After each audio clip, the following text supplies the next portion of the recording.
麻烦了，2000。早上起来发现后轮有轻微漏油，加上前轮异响好几天了，所以一大早来 4S 店看一下。老乡，帮我看一下车。好。前轮异响是这个制动钳有点生锈了，不灵活了。麻烦了，4S 店报价多少知道吗？大家猜一下，2000。什么问题呢？后轮有一点漏油，前轮有一点抖动。具体是什么问题呢？他检查以后，他告诉我，后轮是风泵坏了，要换，要80块钱。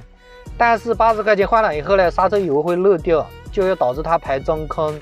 排中空呢，他说有50%的机会要换那个整泵，那个整泵是700块钱。我说你提的50%以上的坏整泵的机会，这个东西风险太高了。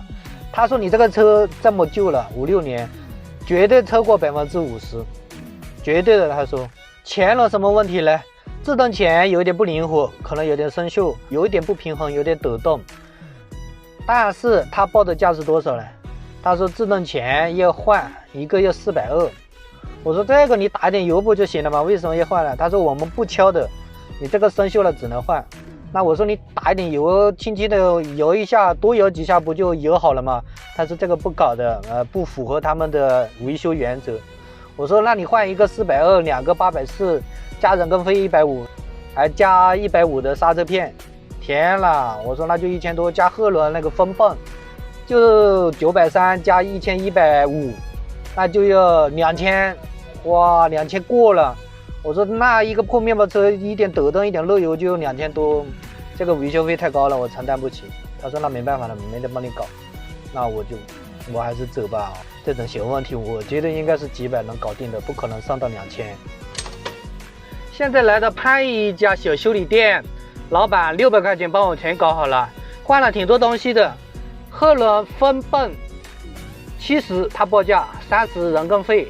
然后漏了一点刹车油，他帮我加了，没收钱，免费的。然后排中空排压，1分钟左右就搞定了，并不存在 4S 店说的什么有50%以上的风险会排中空排不了，会换那个整泵。真的是100块钱嘛，他那里就报900多，对吧？好了，这里省800多。前轮换了扭力杆一个70，换了刹车片一起150，然后制动钳就没换，但是他帮我敲出来，打一点油，沙子杀一下，打一点黄油，然后就一个输了100块。这个我感觉这是人家的技术活该赚的吧，好过你换的话是420一个嘛。这个贵与不贵我就不评论，我觉得应该是值的啊。这样子的话就前轮500，后轮100，一起600块。对比 4S 店的2000块，这里我就省了1400块钱。就是现在整车真的就开起来非常爽，啥问题都没有，和一台新车一样的。所以该有的问题该解决还是要解决，重点是都是跟刹车有关的，这个钱不能省。我觉得就是现在刹车真的是响应很及时，一刹一个准。